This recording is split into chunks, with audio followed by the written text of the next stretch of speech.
What if I told you that your entire life trajectory could change with just one conversation?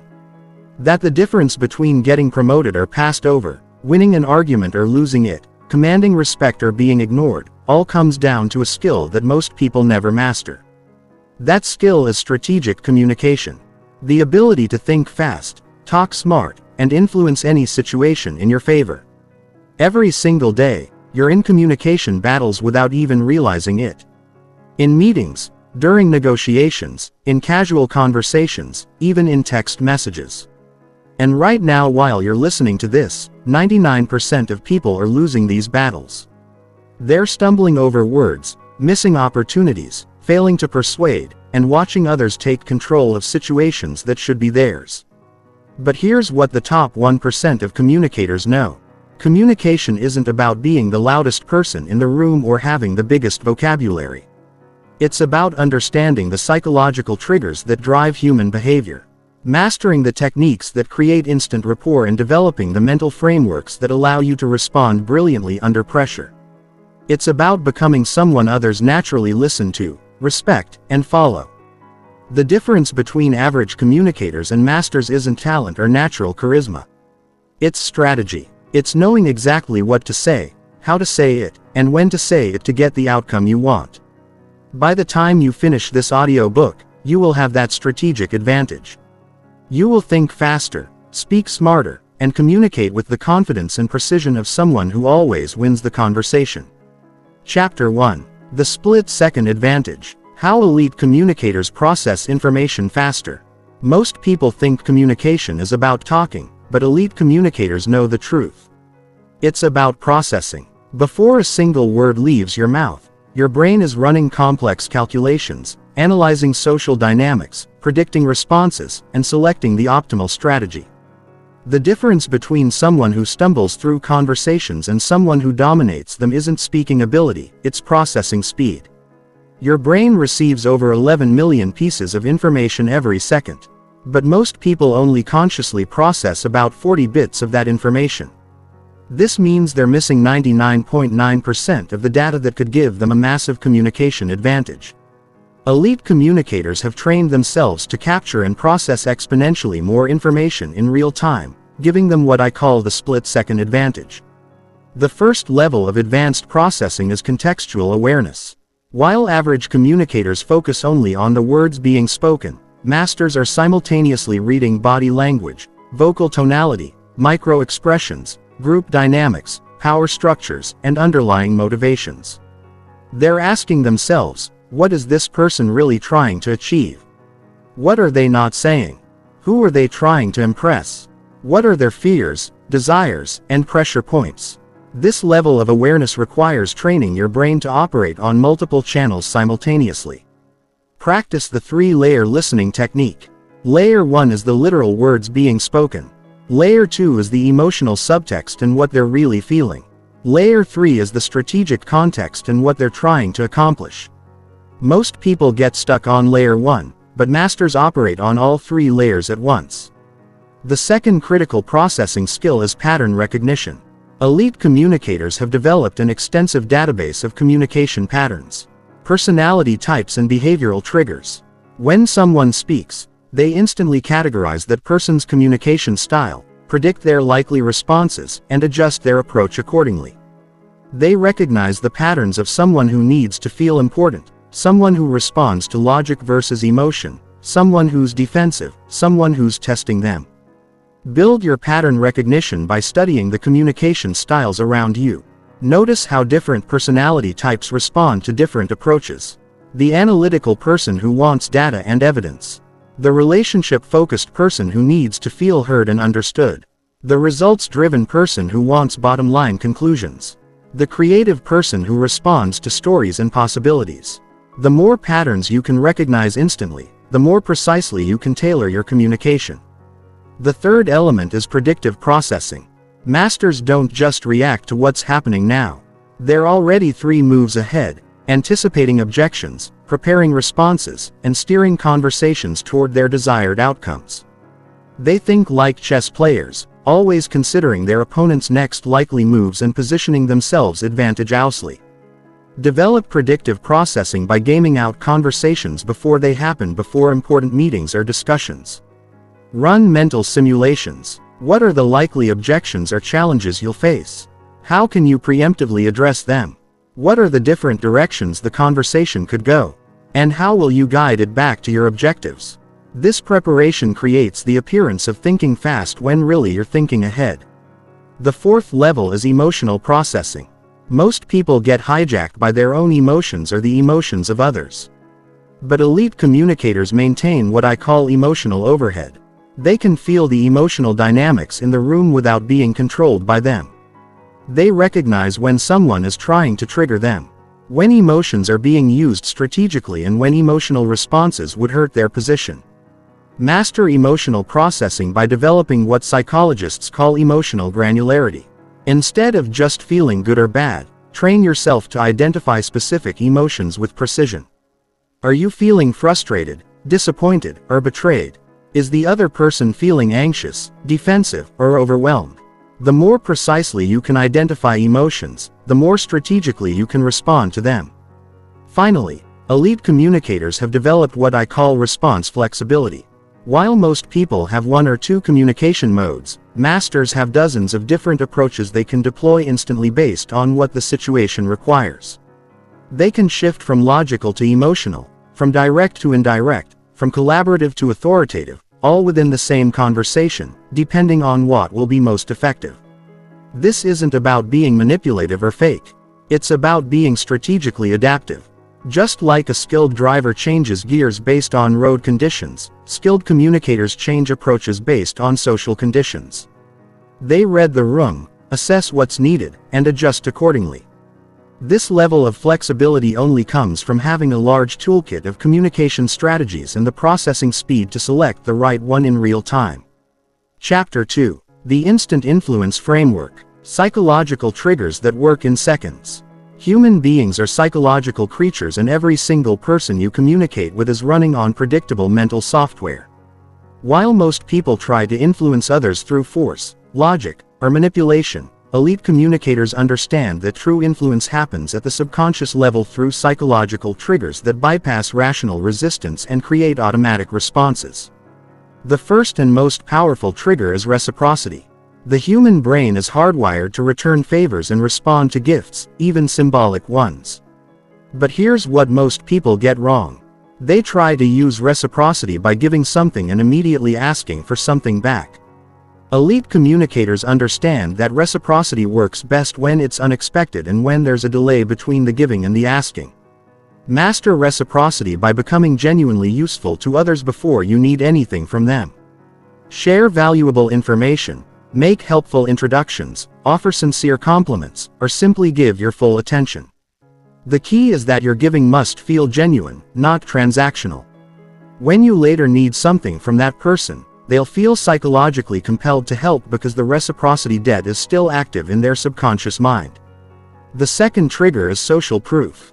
People look to others to determine appropriate behavior, especially in uncertain situations. Instead of telling someone what to do, show them what others like them have already done. But not just any others. Specifically, others they respect or identify with. The closer the social proof matches their identity, the more powerful it becomes. Use social proof by collecting and strategically deploying stories of people similar to your listener who have taken the action you want them to take. If you're trying to persuade a cautious decision maker, tell them about another cautious person who carefully evaluated the same decision and chose your path. If you're dealing with someone who prides themselves on being innovative, show them how forward-thinking people are already doing what you're suggesting. The third trigger is commitment and consistency. Once people take a position or make a commitment, they feel psychological pressure to remain consistent with that position even if circumstances change. Elite communicators don't try to push people toward decisions. They lead them to convince themselves and then commit to positions that align with their goals. Activate this trigger by asking questions that lead people to state positions that support your objectives. Instead of telling someone they should exercise more, ask them if they think regular exercise is important for long-term health. When they say yes, and they will, they've just committed to a position that makes it psychologically difficult to refuse exercise-related suggestions. You're not changing their mind. You're helping them recognize what they already believe. The fourth trigger is authority. People automatically defer to perceived expertise and authority figures, but real authority isn't about titles or credentials. It's about demonstrated competence and confident communication. You can establish authority in any conversation by showing depth of knowledge, speaking with conviction, and using what I call authoritative language patterns. Build instant authority by mastering your subject matter so thoroughly that you can speak about it with genuine confidence. Use specific examples, precise numbers, and insider knowledge that demonstrates you're not just repeating what you've heard elsewhere. Speak in declarative statements rather than tentative suggestions. Instead of "I think maybe you should consider," say the most effective approach is authority is communicated through certainty, not volume. The fifth trigger is scarcity. People want what they can't have and value what's limited. But crude scarcity tactics like limited time offer are obvious and often backfire. Elite communicators create sophisticated scarcity by highlighting the unique aspects of opportunities, the costs of delay, or the competitive nature of situations. Create authentic scarcity by helping people understand the real limitations they face. Time is always scarce. Attention is always limited. Opportunities often have natural windows instead of creating artificial urgency. Help people recognize the genuine time sensitivity of their situations and the real costs of indecision or delay. The sixth trigger is liking. People say yes to people they like, but liking isn't about being nice or agreeable. Research shows that we like people who are similar to us, who compliment us genuinely, and who we perceive as being on our side. Elite communicators build rapid rapport by finding genuine commonalities, giving authentic recognition, and positioning themselves as allies rather than adversaries. Master the liking trigger by becoming genuinely curious about others and finding authentic points of connection. Look for shared experiences, similar challenges, common goals, or mutual contacts. Give specific, genuine compliments about things you actually admire. Most importantly, position conversations as collaborative problem-solving rather than adversarial negotiations. The final trigger is loss aversion. People are psychologically wired to fear loss more than they value gain. Instead of only talking about what someone will gain from taking action, elite communicators help them understand what they'll lose by not acting. But this isn't about fear-mongering. It's about helping people see the full cost of their current trajectory. Use loss aversion ethically by helping people understand the opportunity costs of inaction. What will they miss if they don't change? What will deteriorate if they don't address current problems? What advantages will their competitors gain if they don't act? Paint a realistic picture of the status quo's true costs. And suddenly taking action becomes not just attractive but necessary. Chapter 3. Strategic Listening. The secret weapon of persuasion masters. Most people think great communicators are great talkers. But the opposite is true. The most persuasive people in the world are strategic listeners who use their ears as weapons of influence. While everyone else is waiting for their turn to speak, masters are gathering intelligence, building rapport, and positioning themselves for maximum impact. When they do speak, strategic listening isn't passive. It's an active process of extraction, analysis, and positioning. You're not just hearing words. You're mining for motivations, mapping power structures, identifying pressure points, and collecting the exact ammunition you'll need to craft irresistible arguments. Every conversation becomes an intelligence-gathering operation that gives you massive advantages. The first level of strategic listening is emotional archaeology. You're digging beneath surface words to uncover the real emotional drivers behind what people are saying. Someone complaining about their boss isn't just venting. They're revealing their power struggles, their career fears, their need for recognition, or their desire for autonomy. Someone discussing market challenges isn't just sharing information. They're exposing their strategic priorities, their resource constraints, and their decision-making criteria. Train yourself to hear emotions behind words by listening for what I call emotional markers. Listen for energy changes in their voice. What topics make them speak faster or slower? What causes their voice to rise or fall? What words do they emphasize? What do they avoid talking about? These patterns reveal their true priorities and emotional hot buttons, which become your keys to influence. The second level is value archaeology. Everyone has a hierarchy of values that drives their decisions. But most people never articulate these values clearly. Strategic listeners extract these values through careful questioning and observation. They discover whether someone values security over opportunity, recognition over money, autonomy over collaboration, or progress over stability. Uncover values by listening for language patterns that reveal priorities. What outcomes do they describe as ideal? What situations do they describe as problems? What do they complain about most frequently? What do they brag about? The things people complain about reveal their unmet values, and the things they brag about reveal their satisfied values. Map their value system and you can predict their decisions. The third level is authority mapping. In every conversation there are multiple layers of influence and authority. Who does this person need approval from? Who influences their thinking? What groups do they identify with? What experts do they respect? Understanding their authority structure tells you exactly how to position your ideas for maximum acceptance. Map authority by listening for reference points. Who do they quote? What sources do they mention? What groups do they identify with? What approval do they seek? When they say we, who are they referring to? The people and groups they reference reveal their psychological tribes and influence networks. Align your arguments with their authority figures, and you're borrowing their credibility. The fourth level is strategic questioning that doesn't feel like interrogation. Most people ask obvious questions that put others on the defensive. Strategic listeners ask questions that make people feel heard, understood, and important while simultaneously extracting the exact information they need to craft persuasive arguments. Master strategic questioning by using the excavation sequence. Start with broad, open questions that get people talking. What's your take on this situation? Then narrow down with specific follow-ups. What's the most challenging part of that? Then dig for emotions. How does that make you feel? Finally, extract values. What would an ideal solution look like? This sequence feels like natural conversation while systematically gathering intelligence. The fifth technique is mirroring and matching. People feel more comfortable and open with those who communicate in similar styles. Strategic listeners adapt their communication patterns to match the other person's pace, energy level, vocabulary, and structure. This isn't mimicry, it's strategic adaptation that creates subconscious rapport. Practice adaptive listening by matching their communication style. If they speak quickly, increase your pace. If they use specific details, ask for specifics.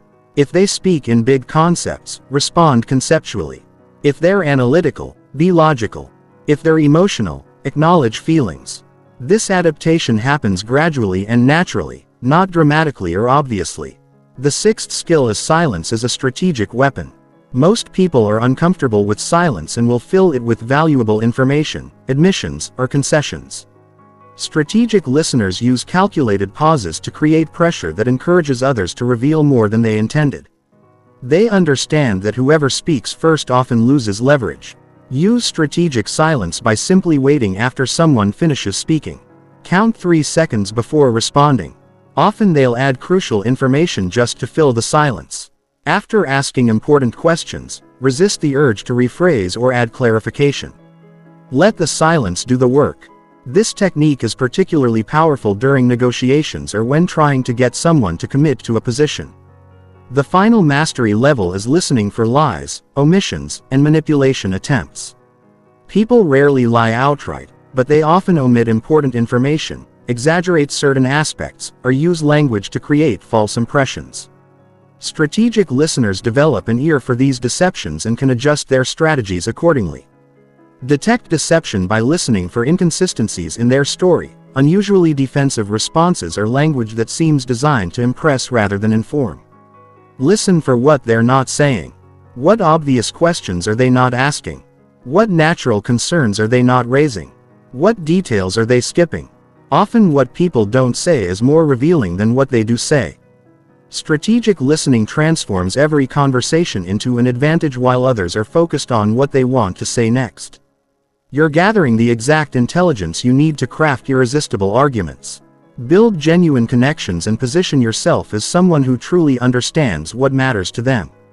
Chapter 4. Confidence. Projection. How to command respect through voice, words, and presence.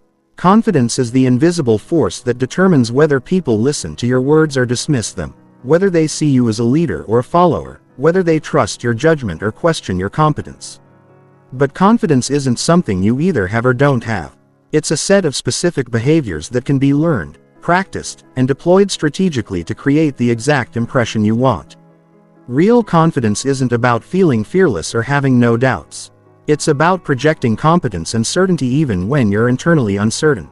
Elite communicators understand that confidence is performed, not felt.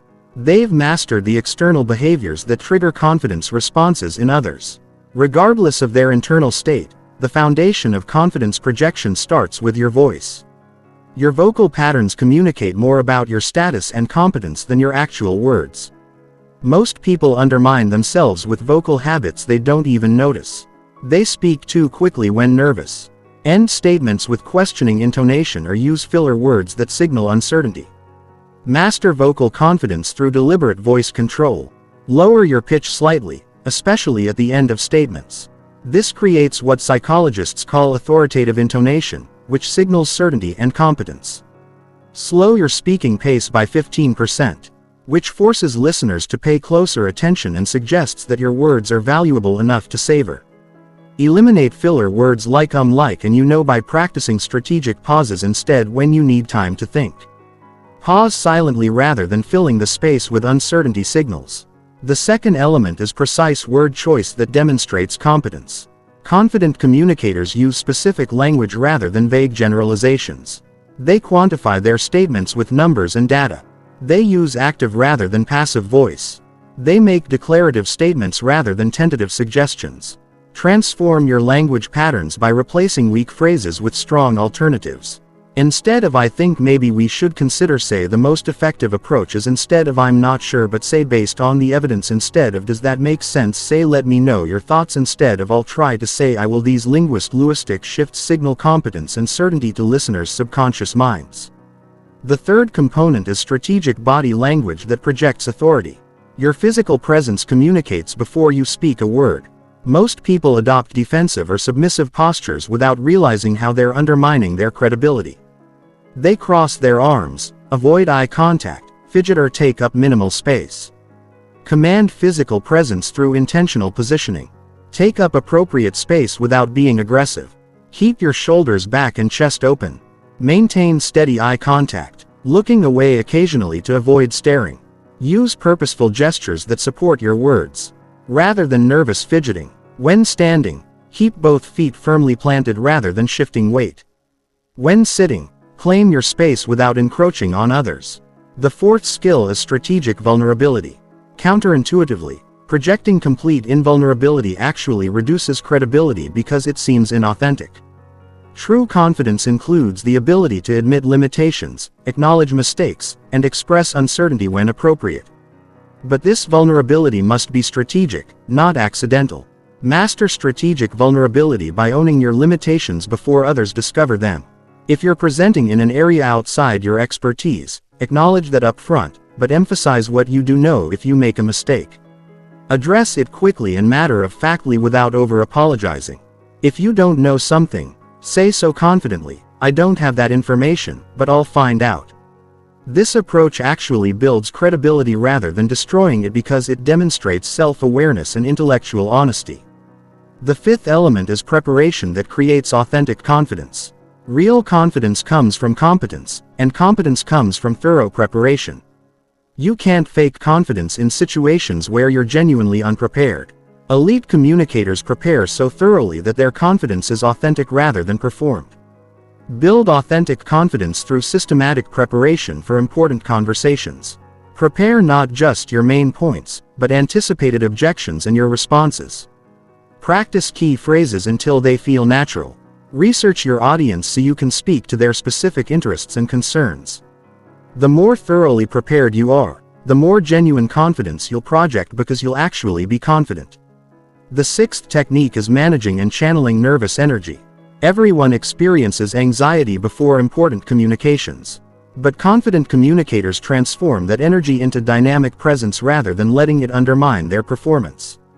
They understand that nervous energy and excited energy feel similar physiologically and can be reframed. Channel nervous energy by reinterpreting it as excitement and preparation.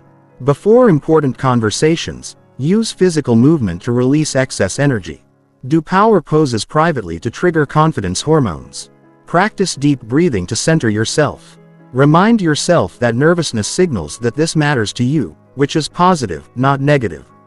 The final mastery level is contextual confidence adaptation. Different situations require different types of confidence expressions. The confidence appropriate for a boardroom presentation differs from the confidence needed for a casual conversation. Elite communicators adjust their confidence projection to match the context while maintaining their core presence. Adapt confidence contextually by reading the situation's requirements. In formal settings, project competence through preparation and expertise. In creative environments, show confidence through willingness to explore ideas. In relationship-building contexts, demonstrate confidence through genuine interest in others. In high-stakes negotiations, project confidence through calm persistence and strategic thinking. True confidence projection isn't about dominating others or appearing perfect. It's about creating an authentic impression of competence, reliability, and thoughtful leadership that makes others naturally want to listen, follow, and trust your judgment. Chapter 5. The High-Stakes Communication System. Thriving under pressure when it matters most. The difference between good communicators and great ones isn't visible in casual conversations. It emerges under pressure, when stakes are high, when emotions are elevated, and when there's no room for mistakes. These are the moments that define careers, relationships, and outcomes. While most people crumble under communication pressure, elite performers have systematic approaches that allow them to thrive when it matters most. High-stakes communication is fundamentally different from normal conversation. The psychology changes when consequences are significant. People become more defensive, more emotional, and more likely to misinterpret intentions. Information becomes politically charged. Every word carries weight. The normal rules of polite conversation become inadequate for the intensity of the moment. The first principle of high-stakes communication is emotional regulation under fire. When pressure increases, most people either become overly aggressive or overly passive. They let emotions hijack their strategic thinking, leading to decisions they later regret. Elite communicators maintain what I call emotional neutrality, a state where they can feel the pressure without being controlled by it. Develop emotional regulation through the pressure inoculation technique. Before high-stakes situations, mentally rehearse the most challenging scenarios you might face. Visualize yourself remaining calm when others become heated. Practice your responses to the worst-case scenarios. When you've already mentally experienced the pressure, the actual situation feels more manageable. Your nervous system has been trained to handle intensity without panic. The second principle is strategic message construction under time pressure. In high-stakes situations, you rarely have time to craft perfect responses. You need frameworks that allow you to construct compelling arguments quickly while avoiding the common traps of saying too much, revealing weaknesses, or making commitments you can't keep. Master rapid message construction through the position reason example benefit framework. First, state your position clearly and briefly. Second, provide one strong reason why this position is correct. Third, give a specific example that illustrates your point.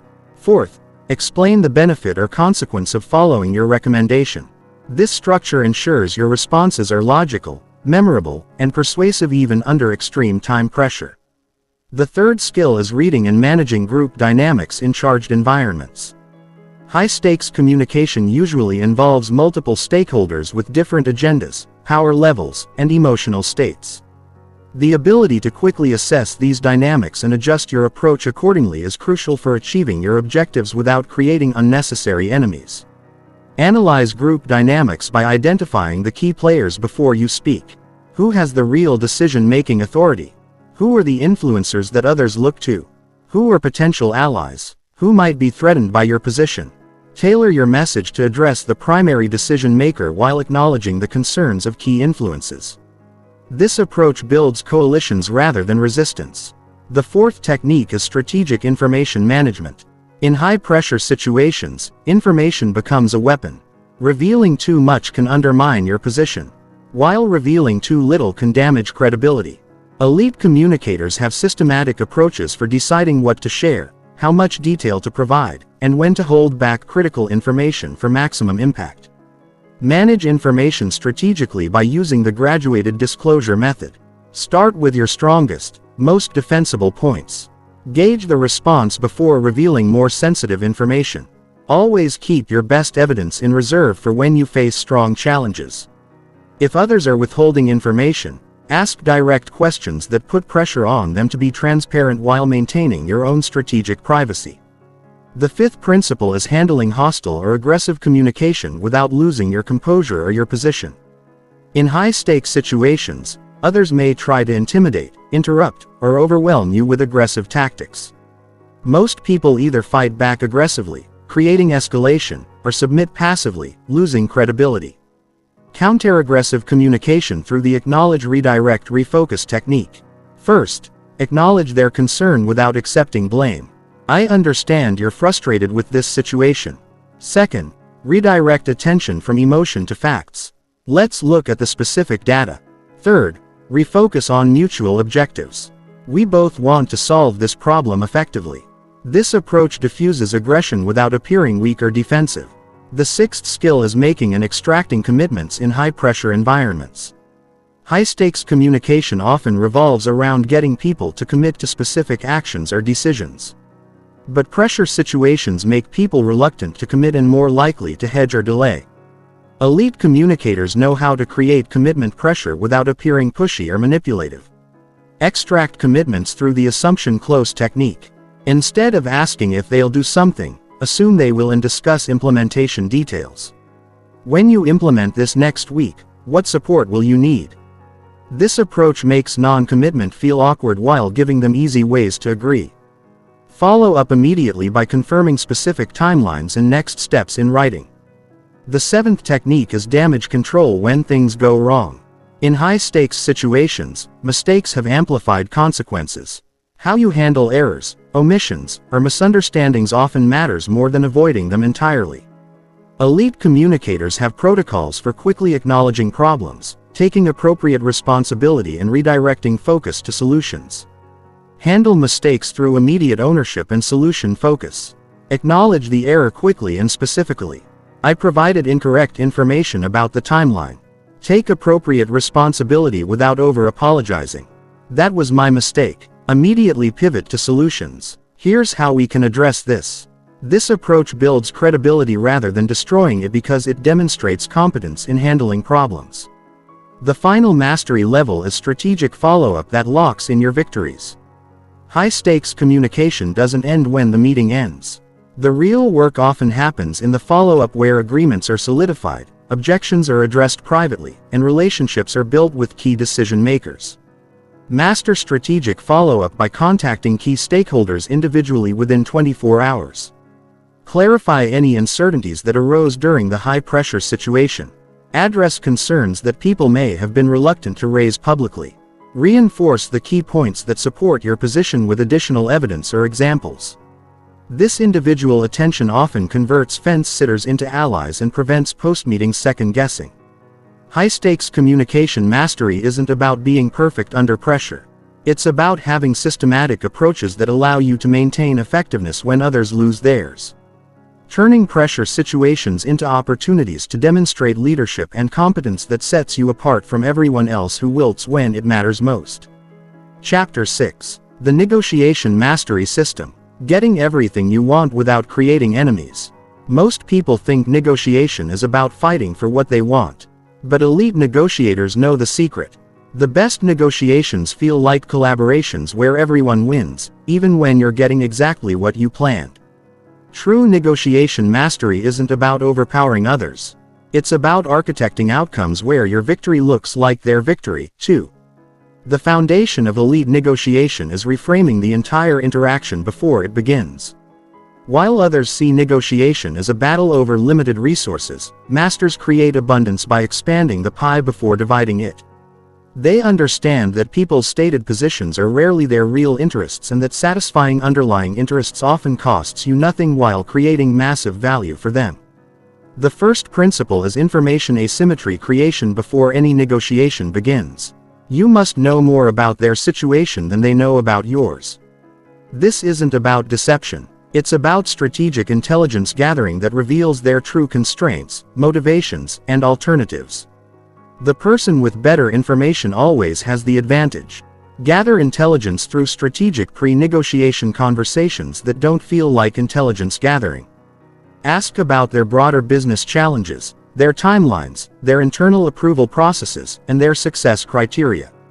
Listen for what they're really trying to accomplish beyond the specific deal.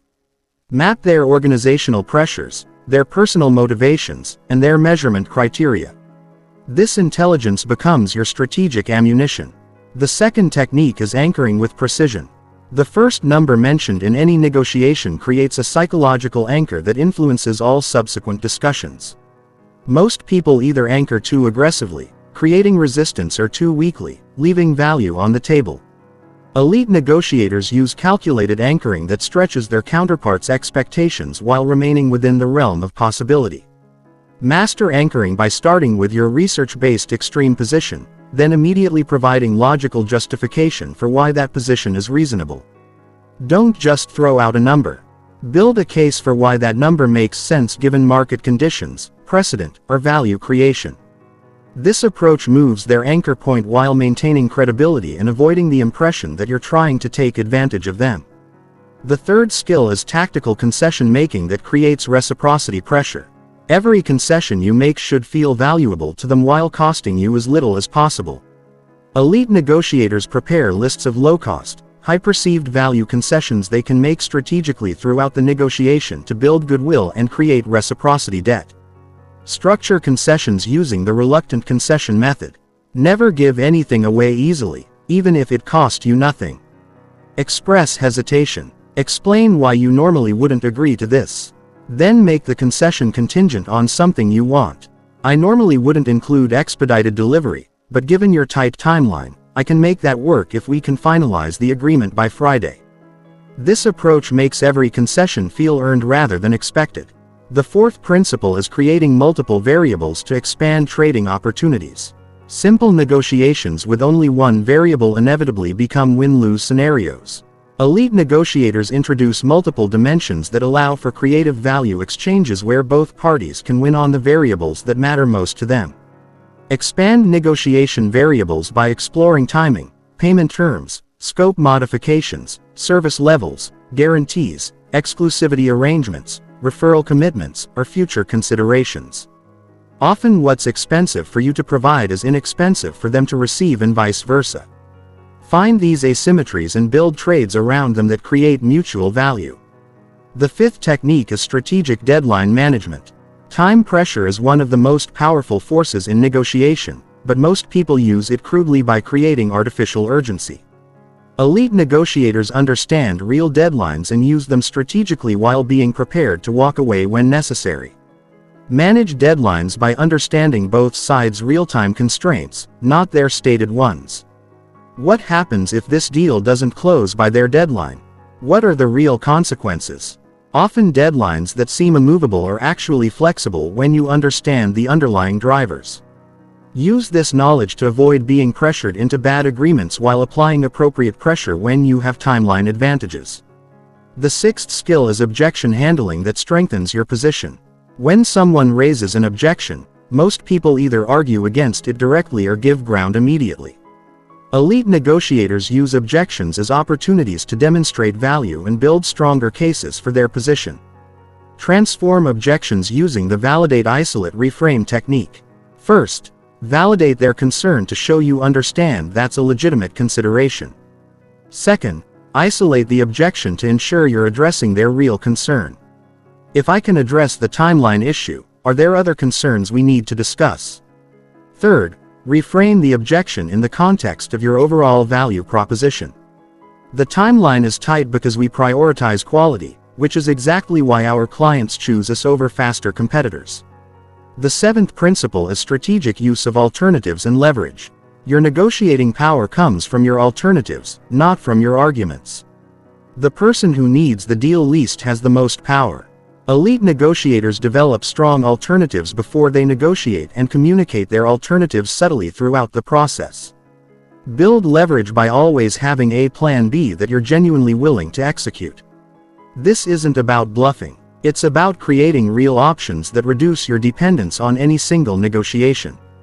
When you truly don't need to make a deal, you negotiate from a position of strength that others can sense, even if you never explicitly mention your alternatives. The final mastery level is emotional intelligence. Throughout high-pressure negotiations, elite negotiators read and manage emotions, both their own and their counterparts, to keep negotiations productive even when tensions rise. They recognize when emotions are genuine versus strategic, when to acknowledge emotions versus ignore them, and when to take breaks versus push through. Master negotiation, emotional intelligence by staying calm when others become heated, acknowledging emotions without being controlled by them, and using emotional peaks strategically. When someone becomes angry or frustrated, often the best response is to remain calm and say, "I can see this is important to you. Help me understand what's driving this concern." This approach diffuses emotion while gathering intelligence about their real priorities. Elite negotiation isn't about winning at others' expense. It's about creating outcomes that serve your interests while giving others legitimate reasons to feel good about the agreement. This approach builds long-term relationships while achieving your objectives, turning one-time negotiations into ongoing partnerships that create value for years. Chapter 7. Advanced People Reading, Decoding, Hidden Intentions, and Unspoken Motivations. While most people take others at face value, elite communicators are constantly reading beneath the surface, gathering intelligence about true motivations, hidden agendas, and unspoken concerns. This isn't mind readating. It's systematic observation and analysis of the subtle signals people constantly broadcast about their real thoughts and feelings. The foundation of advanced people reading is understanding that humans are terrible at hiding their internal states. We leak information constantly through micro-expressions, body language, vocal patterns, word choices, and behavioral inconsistencies. The key is training yourself to notice and interpret these signals accurately while avoiding the common pitfall of overanalyzing or projecting your own biases. The first level is baseline establishment. Before you can read someone's deviations, you need to understand their normal patterns. Everyone has unique communication styles, emotional expressions, and behavioral tendencies. Elite readers spend the first few minutes of any interaction cataloging someone's baseline behaviors so they can spot changes that indicate stress, deception, or emotional shifts. Establish baselines by observing their normal pace of speech, typical gestures, usual eye contact patterns, standard posture, and comfortable conversation topics.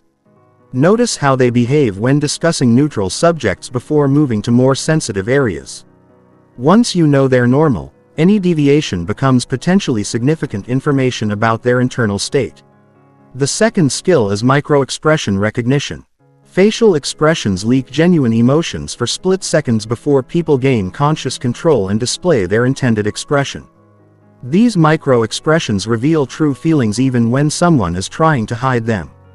The 7 universal micro-expressions are happiness, sadness, anger, fear, surprise, disgust, and contempt.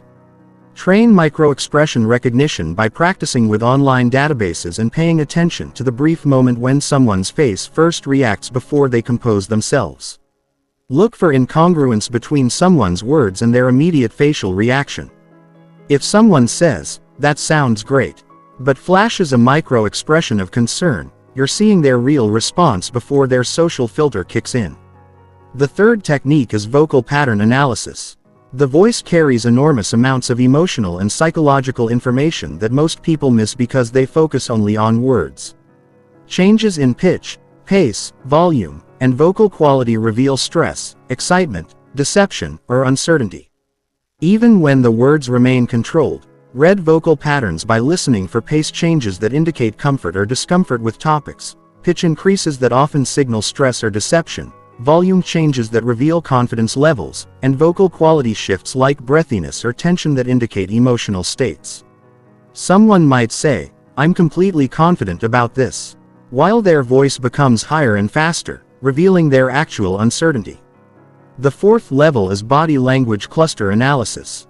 Individual gestures can be misleading, but patterns of body language create reliable pictures of internal states. Elite readers look for clusters of behaviors that reinforce each other. Rather than interpreting single gestures in isolation, analyze body language clusters by looking for multiple simultaneous signals that point in the same direction. Defensiveness might show up as crossed arms plus lean back posture plus reduced eye contact plus closed lip expressions. Genuine interest might appear as forward lean plus open gestures plus increased eye contact plus animated expressions. The more signals that align, the more confident you can be in your interpretation. The fifth skill is linguistic analysis that reveals thought patterns and priorities. People's word choices, sentence structures, and speech patterns reveal how they think, what they prioritize, and what they're trying to avoid discussing. Elite readers listen not just to what's said, but how it's structured and what's omitted. Analyze language patterns by noticing their preferred sensory language. Do they use visual terms like "I see what you mean" or auditory terms like "that sounds right" or kinesthetic terms like "I feel like"?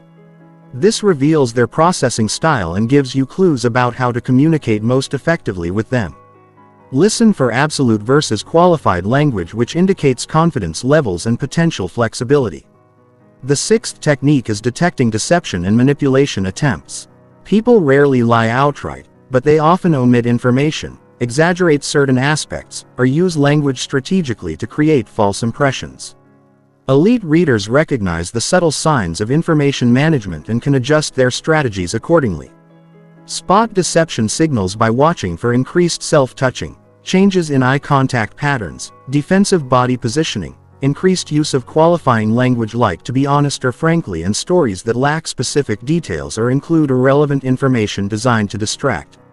Remember that these are indicators, not proof, and should prompt further investigation rather than immediate conclusions. The seventh skill is reading group dynamics and power structures. In group settings, understanding who has real influence, who defers to whom, and what alliances exist gives you strategic advantages in positioning your message and building support for your ideas. Map group dynamics by observing who speaks first, who others look to before responding, whose ideas get built upon versus ignored, who interrupts whom without consequences, and how physical positioning reflects power relationships. In meetings, watch who people check with through eye contact. Before committing to positions, these patterns reveal the real decision-making structure regardless of formal titles. The eighth technique is motivation archaeology through strategic questioning. Beyond reading external signals, elite communicators are skilled at asking questions that reveal underlying motivations, fears, and desires that others might not even be fully conscious of themselves. Extract motivations by asking about ideal outcomes, worst fears, past experiences that shaped their thinking, and the consequences they're trying to avoid.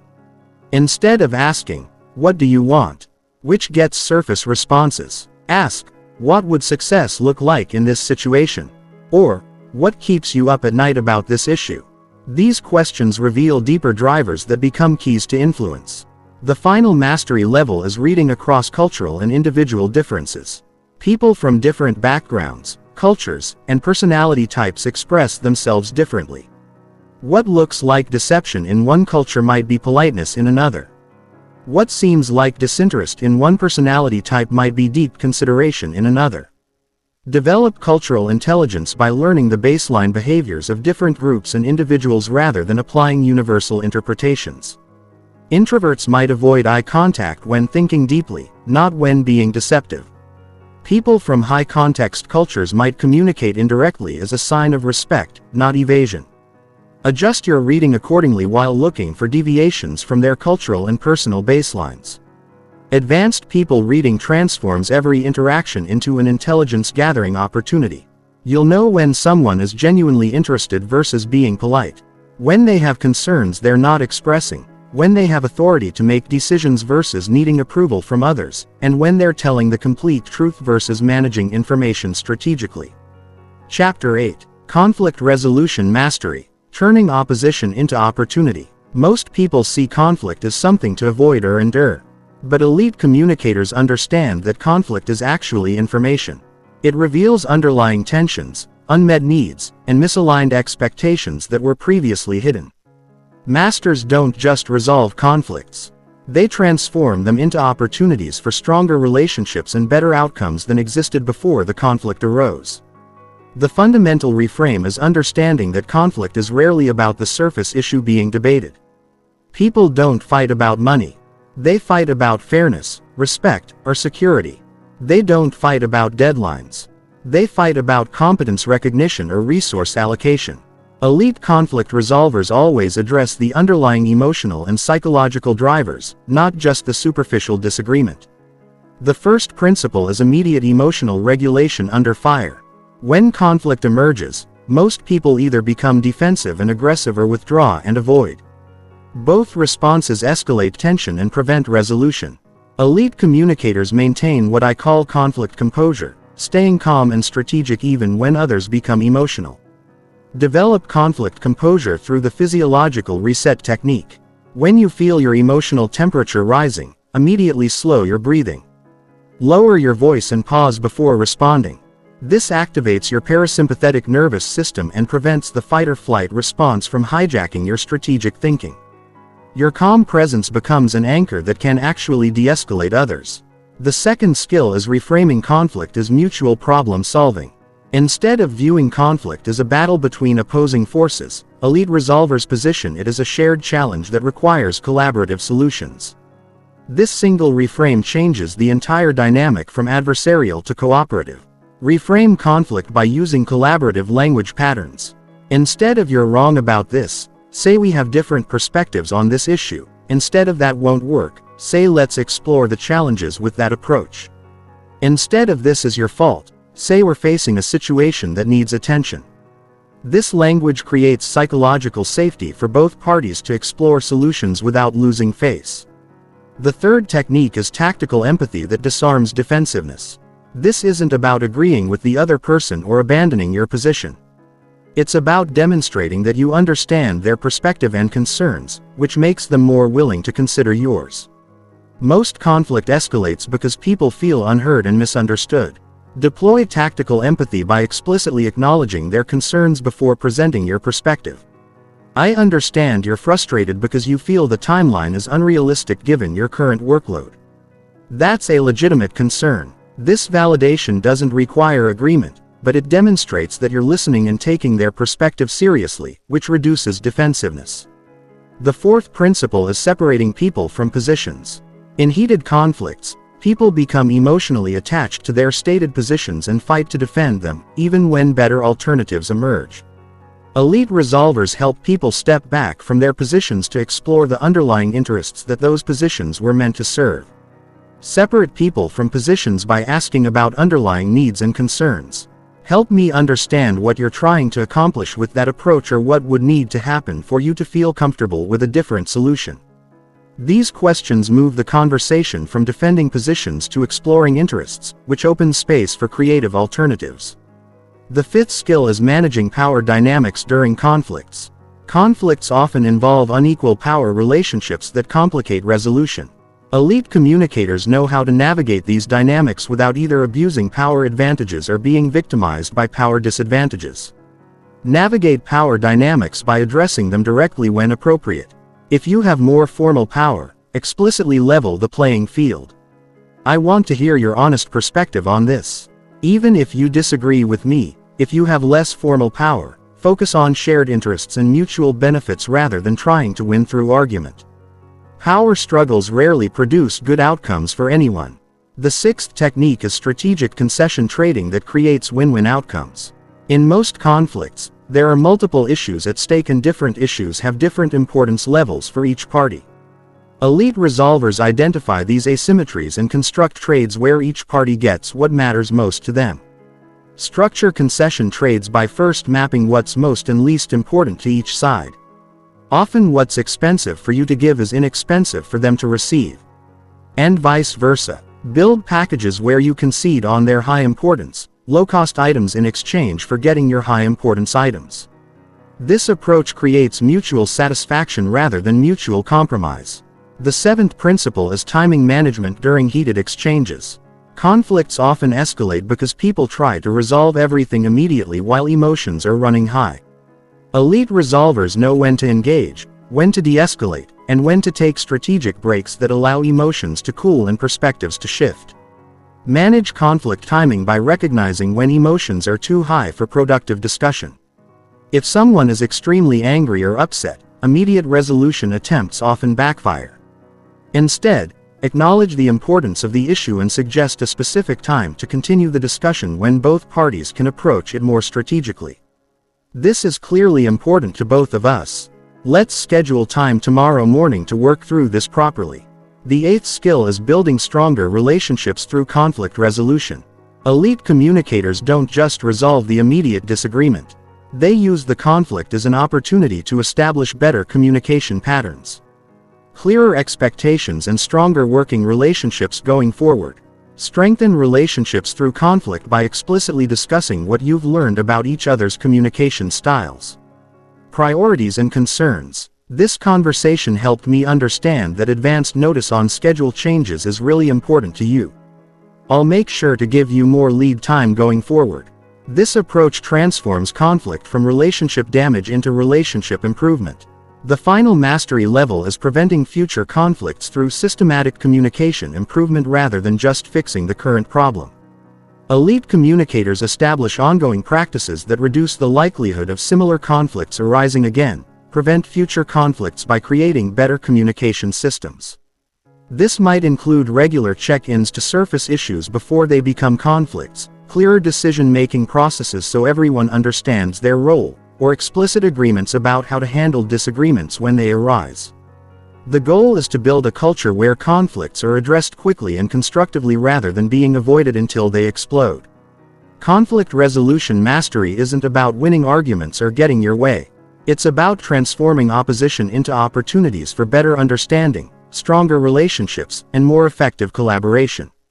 When you master these skills, people will seek you out to help resolve difficult situations because they know you can find solutions that work for everyone. Chapter 9: Authority Building. How to become the person others naturally follow. Real authority has nothing to do with titles or formal power. It's the invisible force that makes people naturally defer to your judgment, seek your opinion, and follow your lead even when you have no formal authority over them. True authority is earned through demonstrated competence, strategic positioning, and consistent value delivery that makes others believe you have insights they need. The foundation of authority building is understanding that authority is perception and perception is manageable. People grant authority to those they believe have superior knowledge, judgment, or capability in areas that matter to them. Your job is to systematically build and communicate competence in ways that create this perception without appearing arrogant or self-promotional. The first principle is expertise demonstration through strategic knowledge display. Simply being competent isn't enough if others don't recognize your competence. Elite authority builders have systematic approaches for showcasing their expertise in ways that feel natural and helpful rather than boastful. Demonstrate expertise by becoming the go-to source for valuable information in your area. Share insights that others find useful. Provide analysis that helps people understand complex situations. Offer perspectives that reveal patterns others miss. Do this consistently across multiple channels and contexts so people begin to associate you with valuable thinking in your domain. The second technique is strategic opinion leadership through thought contribution. Authority figures don't just respond to conversations, they shape them. They introduce new frameworks, challenge conventional wisdom, and articulate positions that influence how others think about important issues. Build thought leadership by taking clear positions on important issues in your field and articulating the reasoning behind those positions. Write articles, speak at events, participate in important conversations, and offer frameworks that help others organize their thinking. When people start referencing your ideas or using your frameworks, you're building intellectual authority. The third skill is competence amplification through selective challenge acceptance. Authority is built by successfully handling difficult situations that others can't or won't tackle. Elite authority builders strategically take on challenging projects or problems that allow them to demonstrate superior capability. Amplify competence by volunteering for high-visibility challenges where success will be noticed and attributed to your capabilities. Look for problems that others have struggled with or avoided. When you succeed where others have failed, your competence becomes visible and undeniable. Choose these opportunities strategically based on your genuine strengths and preparation. The fourth principle is social proof accumulation through strategic relationship building. Authority is partially borrowed from associations with other respected figures. People grant more authority to those who are recognized by others they already respect. Build social proof by cultivating relationships with respected figures in your field and finding ways to collaborate or be associated with their work. Seek introductions, participate in their events, contribute to their projects, or invite them to contribute to yours. When respected people publicly endorse your work or associate with you professionally, their authority transfers partially to you. The fifth technique is consistency building through reliable value delivery. Authority requires trust, and trust comes from consistent performance over time. People grant authority to those they can depend on to deliver valuable insights, sound judgment, or effective solutions repeatedly. Build consistency by establishing regular opportunities to demonstrate value and following through reliably. This might be weekly insights, monthly analyses, quarterly presentations, or annual strategies. The key is creating expectations and meeting them consistently so people come to depend on your contributions and see you as a reliable source of value. The sixth skill is strategic positioning through selective accessibility. Authority figures are available when it matters but aren't constantly accessible for trivial issues.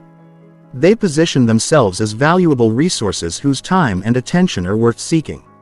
Position yourself strategically by being generous with valuable insights while being selective about your time. Respond quickly and thoughtfully to important requests while politely deferring less critical demands.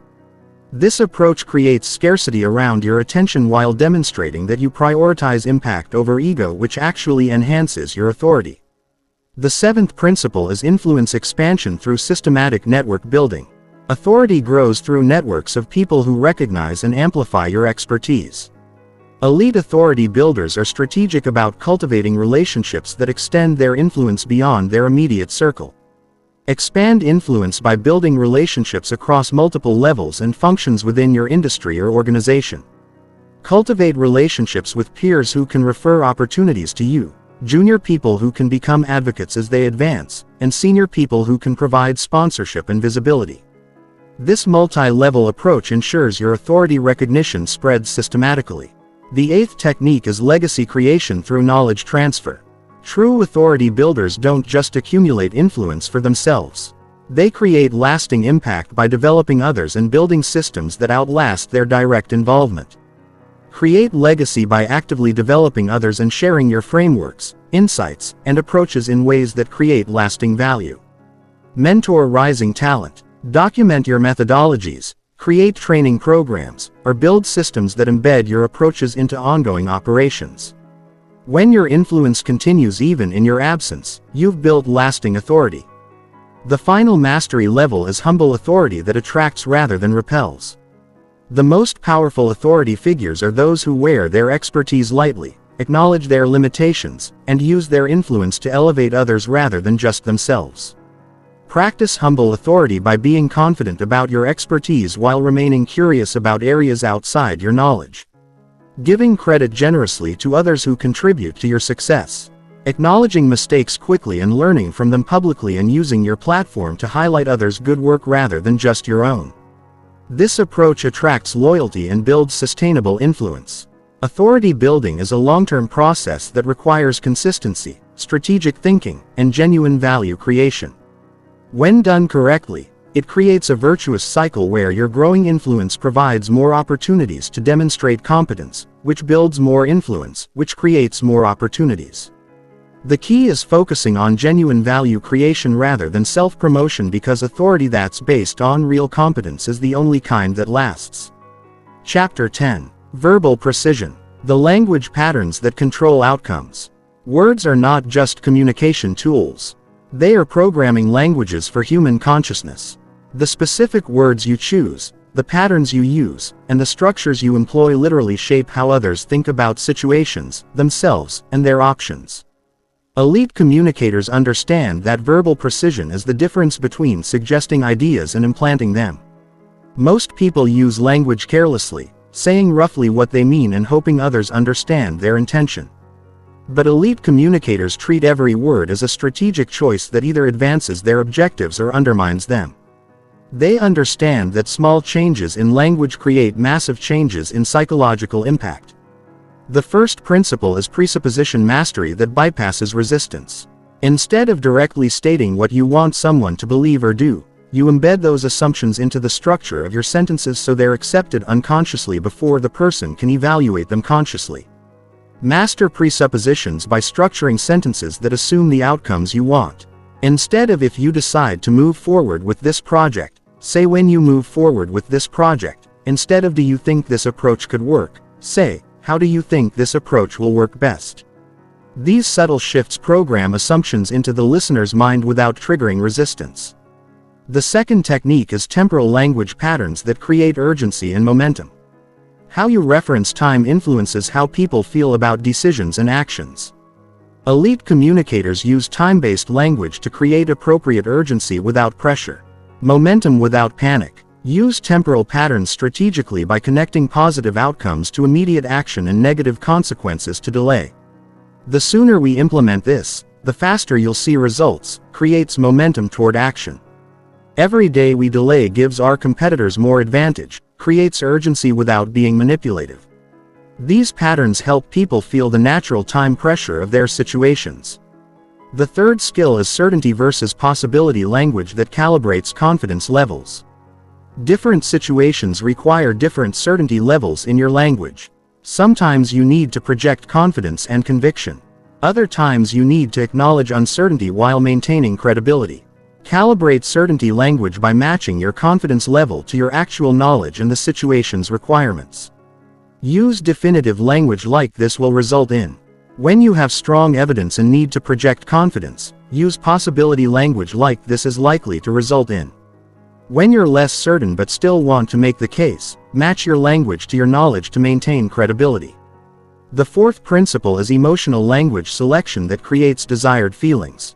Every word carries emotional weight that influences how people feel about ideas, situations, and options.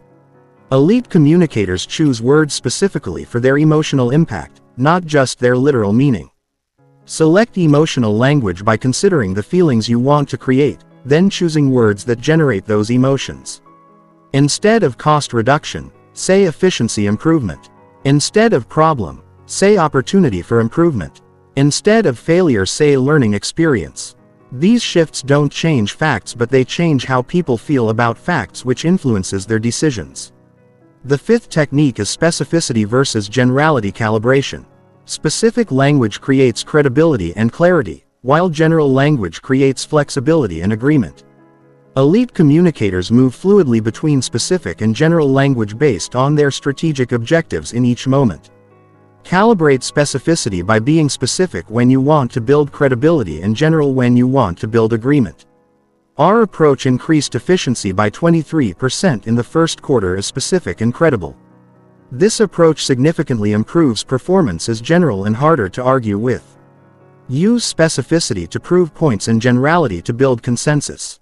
The sixth skill is question patterns that guide thinking in desired directions. Questions are incredibly powerful because they force mental processing in specific directions. Elite communicators ask questions not just to gather information, but to direct others' thinking toward conclusions that support their objectives. Master question patterns by asking questions that lead people to convince themselves. Instead of telling someone they should prioritize this project, ask, "Given your goals for this quarter, what would be the impact of completing this project versus delaying it?" This approach makes them think through your logic and reach your conclusion independently. The seventh principle is contrast frames that highlight advantages. How you position options influences which ones seem attractive. Elite communicators create linguistic frames that make their preferred options appear obviously superior without disparaging alternatives. Create contrast frames by juxtaposing your preferred option with less attractive alternatives in ways that highlight your option's advantages. We could continue with the current approach and accept the ongoing inefficiencies, or we could implement this new system and solve the problem permanently. This framing makes one choice seem obviously superior without appearing manipulative. The eighth technique is ownership language that creates psychological investment. When people use language that implies ownership or personal involvement with ideas, they become psychologically committed to those ideas. Elite communicators guide others to use ownership language about their proposals. Encourage ownership language by asking questions that require people to envision themselves implementing or benefiting from your ideas. How would you roll this out to your team?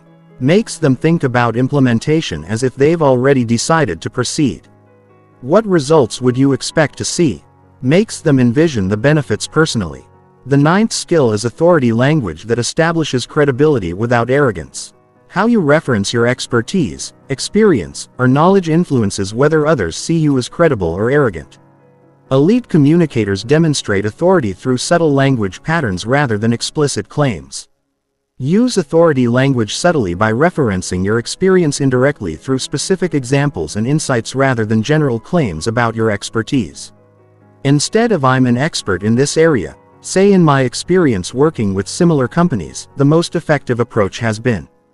This demonstrates authority through specificity rather than self-promotion. The final mastery level is adaptive language matching that builds unconscious rapport. People are more influenced by those who speak in patterns similar to their own. Elite communicators adapt their language patterns to match their audience while maintaining their core message. Match language patterns by observing and adapting to others' communication styles. If they speak in big concepts, respond conceptually. If they use specific data, provide specifics.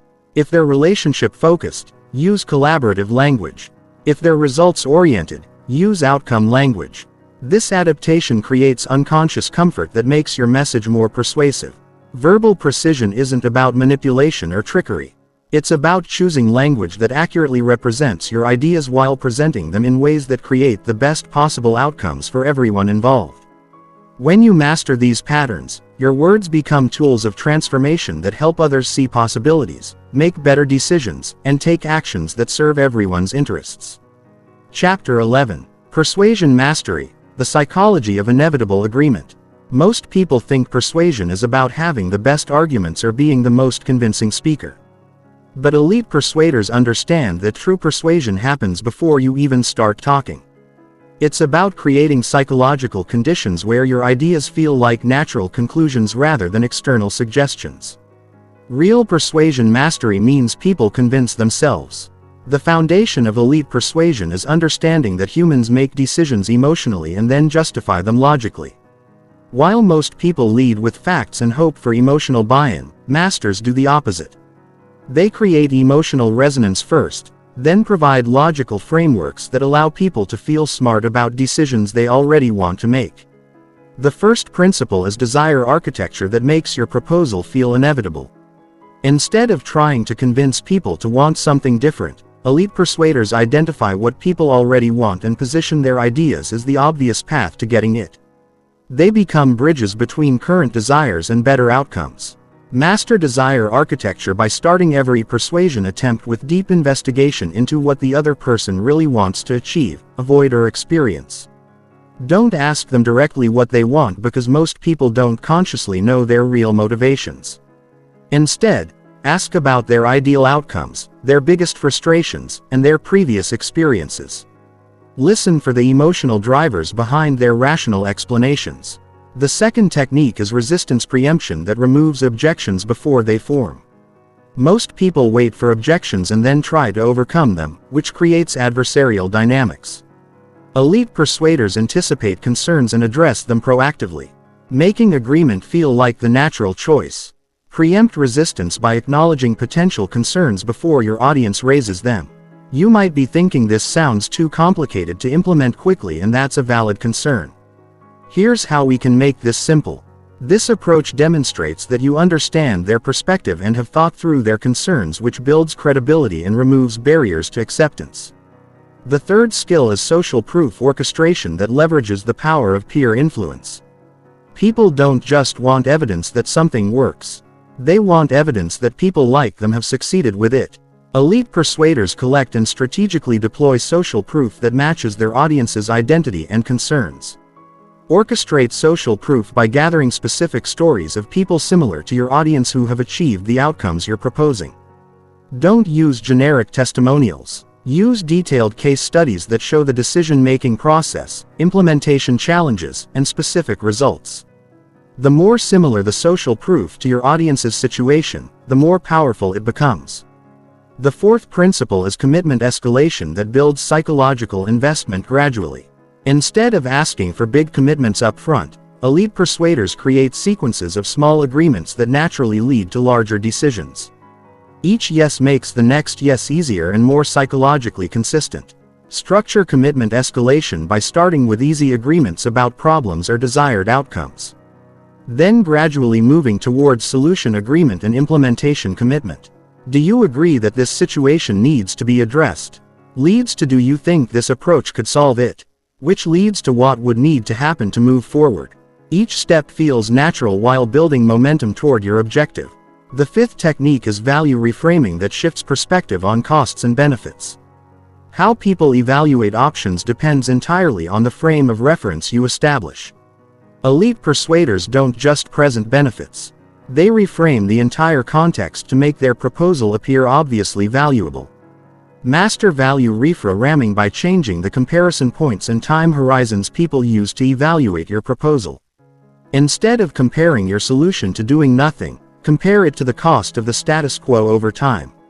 Instead of focusing on upfront investment, focus on long-term return.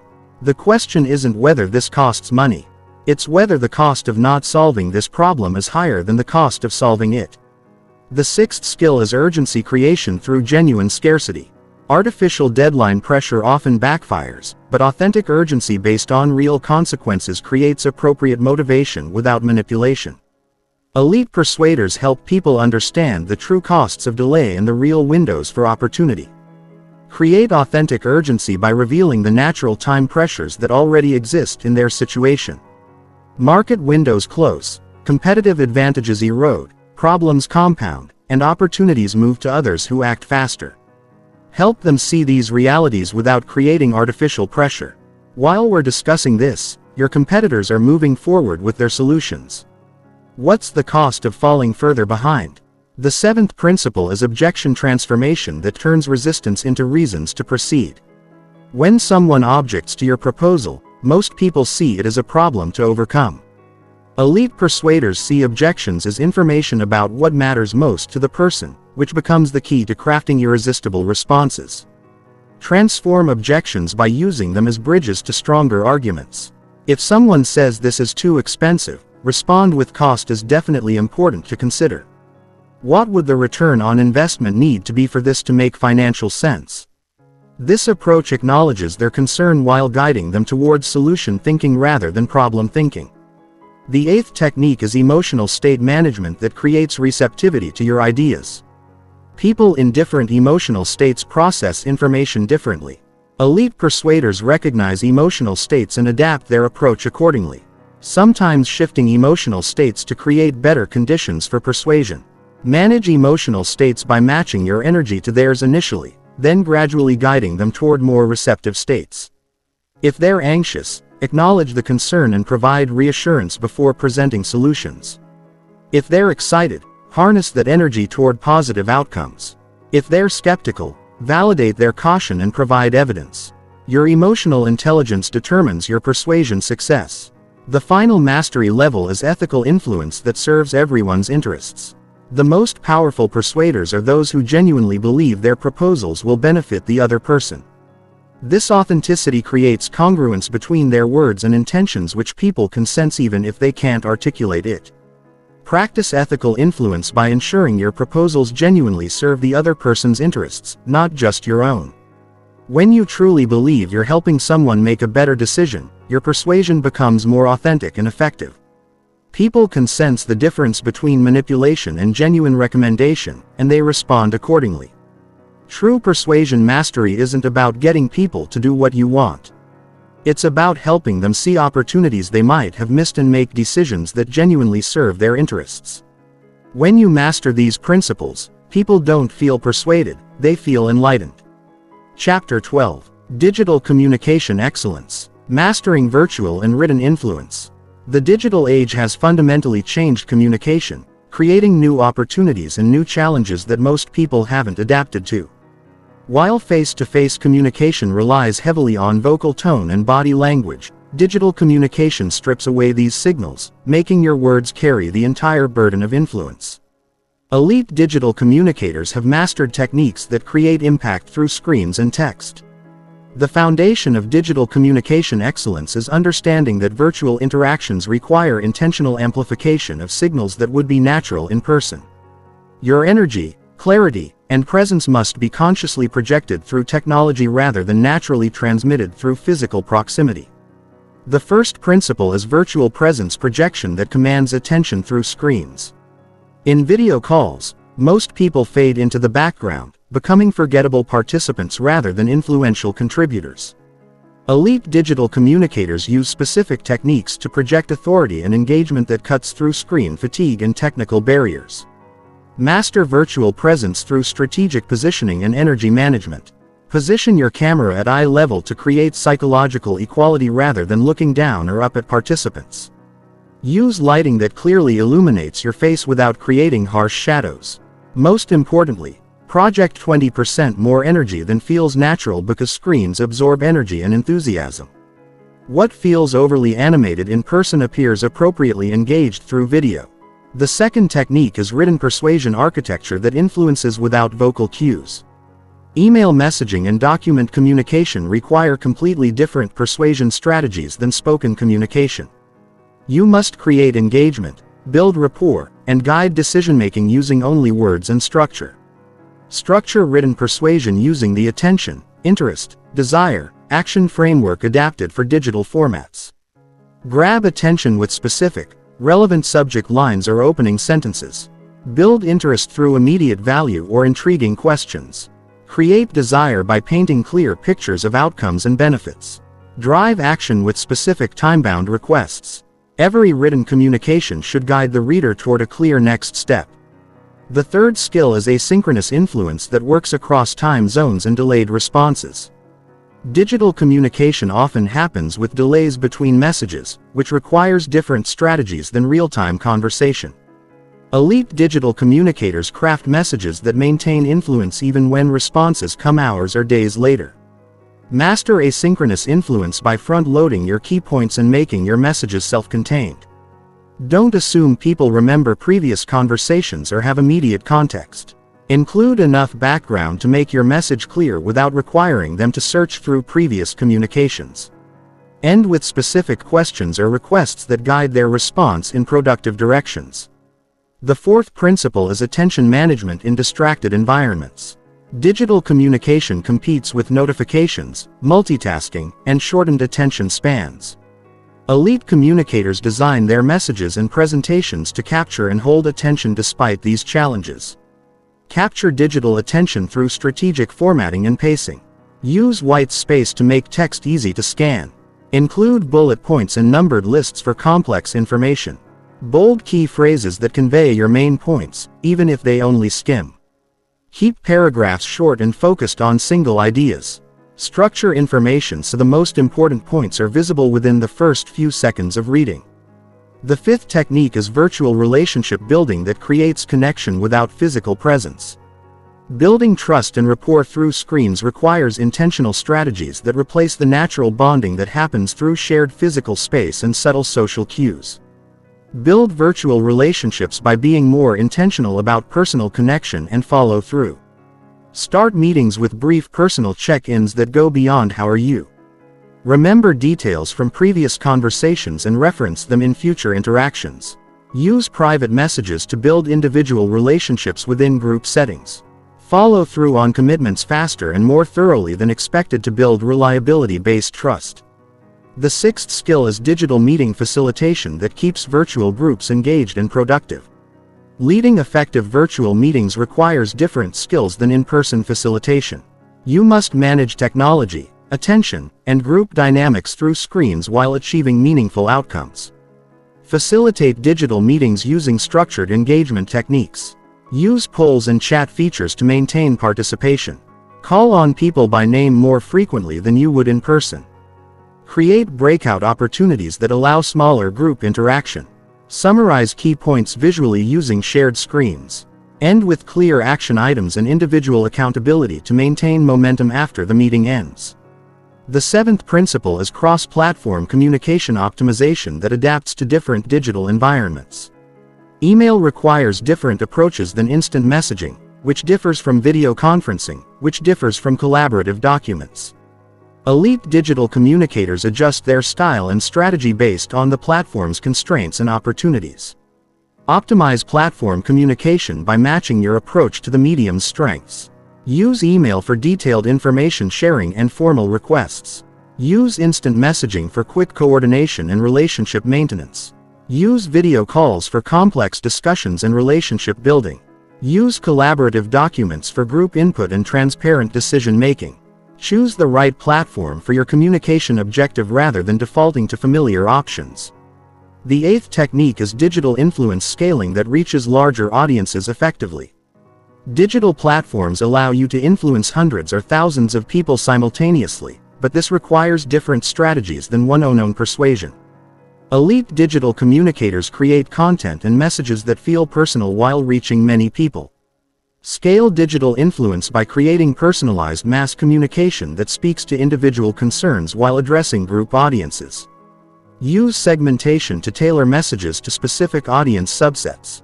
Create interactive content that engages participants actively rather than passively consuming information. Respond personally to comments and questions to maintain individual connection within group settings. The final mastery level is digital authenticity that builds genuine connection through technology. The biggest challenge in digital communication is maintaining authentic human connection when technology creates barriers to natural interaction. Elite digital communicators overcome these barriers to create real relationships and meaningful influence. Achieve digital authenticity by being more intentional about expressing genuine interest, concern, and appreciation through digital channels. Use voice messages when appropriate to add personal touch to text communication. Share appropriate vulnerability and personal insights that help others connect with you as a person. Focus on serving others' needs rather than advancing your own agenda, which translates authentically across all digital platforms. Digital communication excellence isn't about mastering technology. It's about adapting timeless influence principles to new mediums. When you master these skills, you'll be as influential through screens and text as you are in person, giving you communication power that works in any format. Chapter 13. Presentation Domination. Speaking to groups and commanding audiences. Standing in front of a group changes everything about communication. The dynamics shift from conversation to performance, from dialogue to monologue, from influence to inspiration. Most people become nervous speakers who hope to survive their presentations. But elite presenters transform groups, shape thinking, and command audiences with systematic mastery that makes their messages unforgettable. The foundation of presentation dominance is understanding that audiences don't just want information, they want transformation. They want to leave feeling different than when they arrived. Your job isn't just to share knowledge. It's to create an experience that changes how people think, feel, and act about your topic. The first principle is audience psychology mastery that reads and responds to group dynamics. Individual conversations allow you to adjust in real time based on immediate feedback, but group presentations require you to read collective energy and respond to aggregate reactions. Elite presenters develop sensitivity to group moods and know how to shift energy strategically. Master audience psychology by scanning the room continuously for energy levels, engagement signals, and collective reactions. Look for clusters of nodding heads, patterns of note-taking, shifts in posture, and changes in attention. When energy drops, inject interaction, change pace, or tell a story. When confusion appears, clarify immediately. When resistance emerges, acknowledge it directly and address underlying concerns. The second technique is narrative architecture that creates compelling story flow. Great presentations aren't collections of information. They're journeys that take audiences from problem awareness to solution understanding to action commitment. Elite presenters structure their content as stories with clear beginning, middle, and end that feel inevitable and satisfying. Structure, narrative, architecture using the problem agitation solution framework enhanced with personal stakes. Start by establishing a problem your audience recognizes. Agitate that problem by exploring its consequences and costs. Present your solution as the logical resolution to the established problem throughout. Make the stakes personal by showing how this affects each audience member individually, not just their organization or industry. The third skill is vocal command that projects authority and maintains attention. Your voice is your primary tool for controlling audience energy, attention, and emotion. Most people speak in monotone patterns that lull audiences to sleep. But elite presenters use vocal variety strategically to create engagement and emphasize key points. Develop vocal command through intentional pace, pitch, and volume variation. Slow down for important points to let them sink in. Speed up during transitions to maintain momentum. Lower your pitch to convey authority and importance. Raise your pitch to express excitement or urgency. Vary your volume to create intimate moments and powerful crescendos.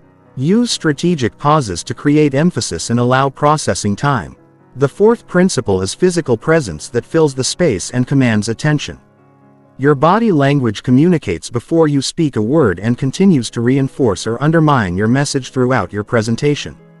Elite presenters use movement, gestures, and positioning strategically to enhance their influence and maintain engagement. Command physical presence by claiming appropriate space without appearing aggressive. Move with purpose rather than nervous pacing. Use gestures that support your words rather than distract from them. Make eye contact with individuals throughout the audience to create personal connection. Stand tall and open to project confidence and accessibility. Your physical presence should reinforce your verbal message consistently. The fifth technique is interaction design that maintains engagement without losing control. Passive audiences lose attention quickly, but interactive presentations can spiral out of control if not managed properly. Elite presenters design interaction that serves their objectives while keeping audiences engaged and on track. Design strategic interaction through planned questions, polls, discussions, and exercises that advance your presentation goals. Ask questions that have clear right answers to build agreement and momentum. Use polls to gauge audience opinion and adjust your approach accordingly. Create brief discussion opportunities that let people process information socially. Include exercises that help audiences apply your concepts immediately. Always maintain control by setting clear time boundaries and bringing discussion back to your main points. The sixth skill is technology integration that enhances rather than dominates your message. Visual aids, slides, and multimedia can amplify your impact or distract from your message depending on how you use them. Elite presenters use technology as a supporting actor, not the star of their presentation. Integrate technology strategically by using visuals that clarify and reinforce your verbal message rather than replacing it. Create slides with minimal text and powerful images that support your narrative. Use animations and transitions sparingly and purposefully. Include multimedia elements that add emotional impact or credibility to your points. Always have backup plans for technology failures so your presentation success doesn't depend on perfect technical execution. The seventh principle is audience resistance management that turns skeptics into advocates. Every audience includes skeptics, critics, and people with different agendas. Rather than avoiding this resistance, elite presenters acknowledge it directly and use it to strengthen their credibility and message. Manage audience resistance by addressing objections proactively and inviting challenging questions. Acknowledge different perspectives early in your presentation to show awareness and credibility. When someone challenges you, thank them for the question and use it as an opportunity to reinforce your key points. Turn difficult questions into teaching moments that benefit the entire audience. Your graceful handling of resistance often persuades skeptics more effectively than perfect presentations with no challenges. The eighth technique is memorable conclusion creation that ensures lasting impact. Most presentations end weakly with any questions or generic thank yous, but elite presenters craft conclusions that cement their message and inspire action. Your ending determines what people remember and whether they act on your ideas. Create memorable conclusions using the Summarize Challenge Inspire framework. Summarize your key points briefly and clearly so people leave with crystal clear takeaways. Challenge your audience with specific actions they can take immediately to apply your ideas. Inspire them with a vision of what's possible if they implement your recommendations. End with confidence and energy that leaves them excited about moving forward rather than glad the presentation is over. The final mastery level is authentic expertise projection that builds unshakable credibility. Audiences can sense whether you truly know your subject or are just repeating what you've read elsewhere. Elite presenters demonstrate depth of understanding that makes their expertise undeniable and their recommendations trustworthy. Project authentic expertise by sharing specific examples from your direct experience, offering insights that go beyond common knowledge, acknowledging the limitations of your recommendations, and connecting your topic to broader trends and implications. When your expertise is genuine, your confidence becomes authentic and your influence becomes inevitable. Presentation domination isn't about being perfect on stage. It's about serving your audience so effectively that they can't help but be influenced by your message. Master these skills and you'll transform from someone who gives presentations to someone who changes minds and inspires action. Chapter 14. Relationship Acceleration. Building deep connections at lightning speed. Most people think deep relationships require years to develop. But elite relationship builders understand that connection is about quality of interaction, not quantity of time. They have systematic approaches for creating trust, understanding, and mutual value that compress months of normal relationship building into days or weeks. The foundation of relationship acceleration is recognizing that all meaningful relationships are built on three pillars: trust, value, and emotional connection. While these usually develop slowly through repeated interactions, elite relationship builders know how to establish all three pillars quickly and authentically. The first principle is rapid trust establishment through strategic vulnerability and competence demonstration.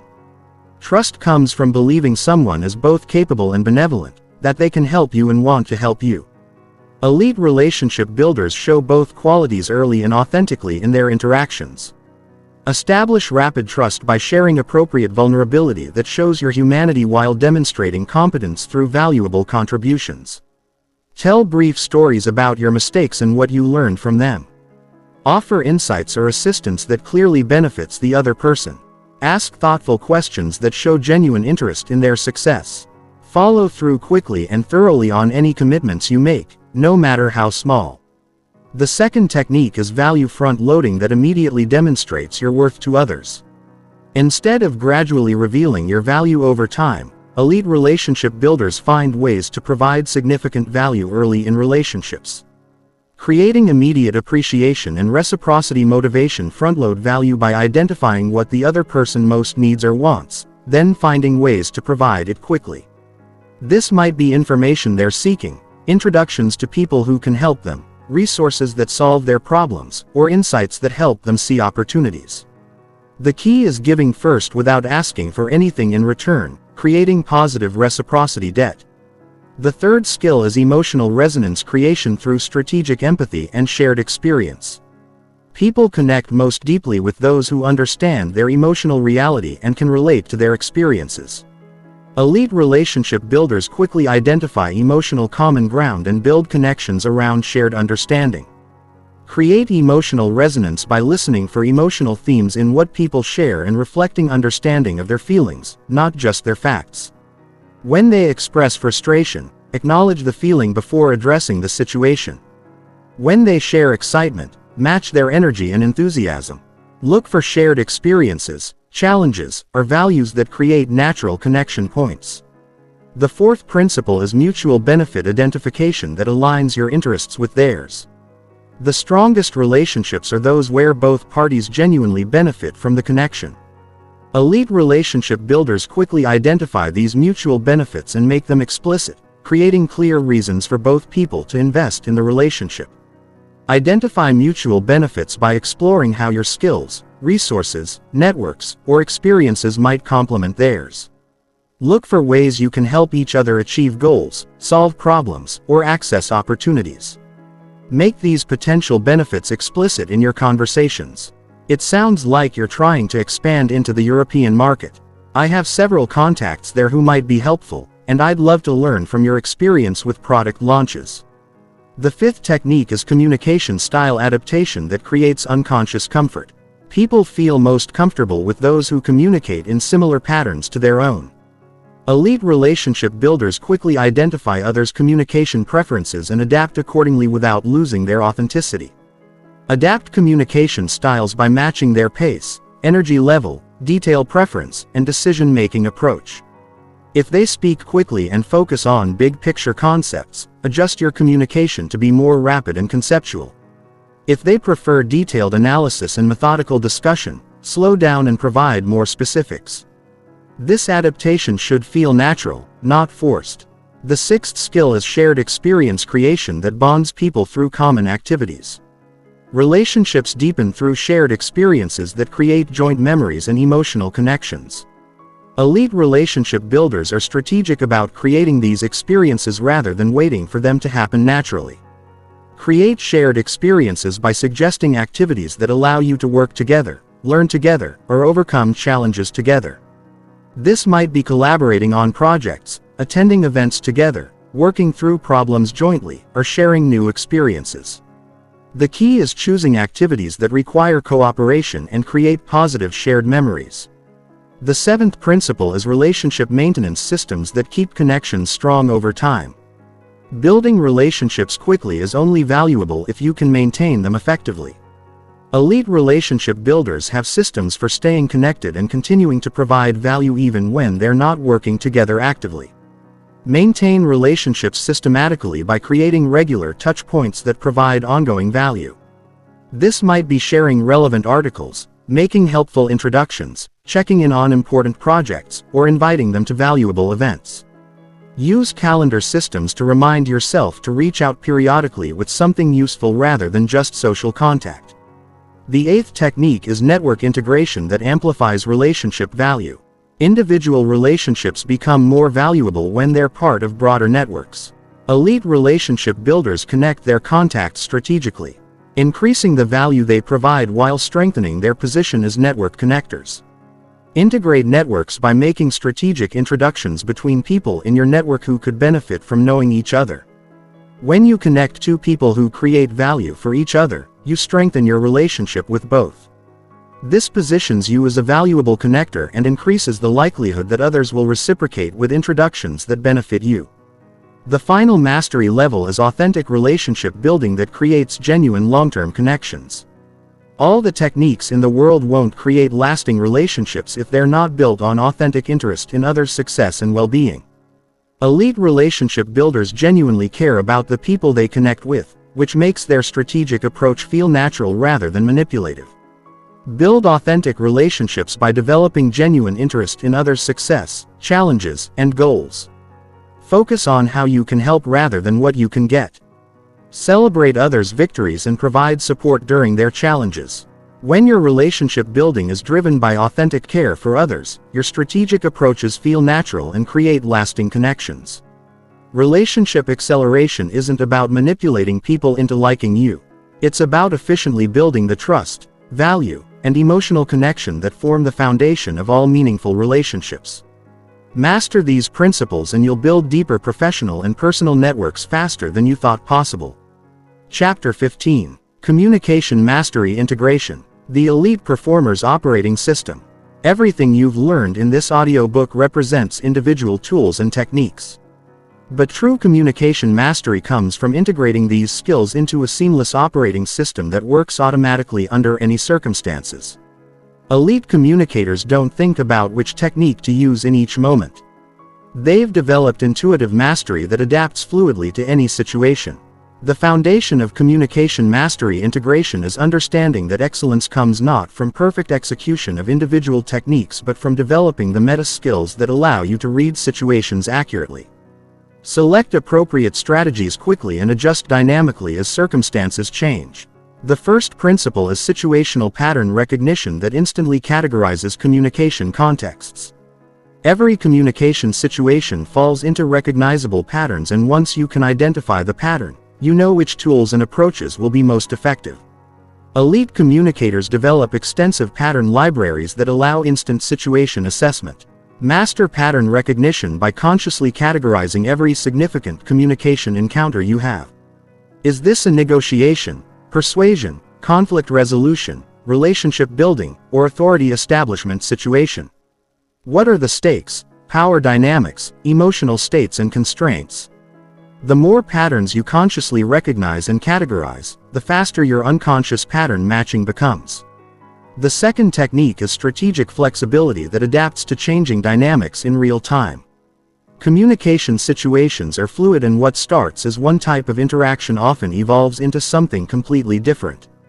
Elite communicators read these shifts and adjust their approach seamlessly without losing effectiveness. Develop strategic flexibility by practicing transition between different communication modes within single conversations. Start a presentation and shift to negotiation when questions arise. Begin a casual conversation that becomes conflict resolution when tensions emerge. The ability to change approaches fluidly while maintaining your objectives separates masters from practitioners. The third skill is systematic preparation that creates authentic confidence in any situation. Elite communicators don't just prepare content. They prepare psychologically and strategically for the full range of dynamics they might encounter. This preparation creates unshakable confidence because they're ready for anything. Systematize preparation by developing pre-communication routines that address content, psychology, and strategy. Review your objectives and success criteria. Anticipate the other party's goals, concerns, and likely responses. Prepare your key points and supporting evidence. Visualize positive outcomes and practice responses to challenges. This systematic approach creates confidence that comes from genuine readiness. The fourth principle is emotional mastery that maintains peak performance under pressure. All communication techniques break down if you lose emotional control. Elite communicators have developed emotional regulation skills that allow them to stay strategic and effective even in high-stress, high-stakes situations. Master emotional regulation through consistent practice of stress inoculation and recovery techniques. Regularly put yourself in challenging communication situations to build tolerance for pressure. Develop physical and mental techniques for maintaining calm under stress. Practice recovering quickly when you do get emotionally triggered. Your emotional mastery determines your communication ceiling. The fifth technique is value creation focus that makes every interaction beneficial for all parties. The most influential communicators are those who consistently create value for others, not just themselves. This requires shifting from a taking mindset to a giving mindset while still achieving your objectives. Focus on value creation by starting every communication with the question, how can this interaction benefit everyone involved? Look for ways to help others achieve their goals while achieving your own.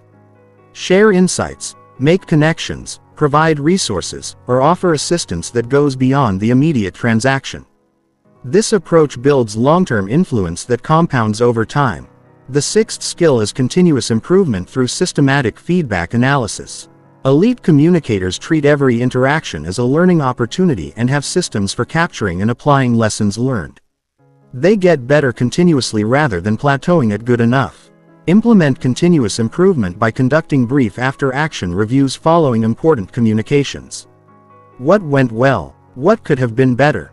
What did you learn about the other person, the situation, or your own performance? Keep a communication journal that tracks patterns in your successes and challenges. This systematic reflection accelerates your development exponentially. The seventh principle is authentic influence that builds sustainable relationships and results.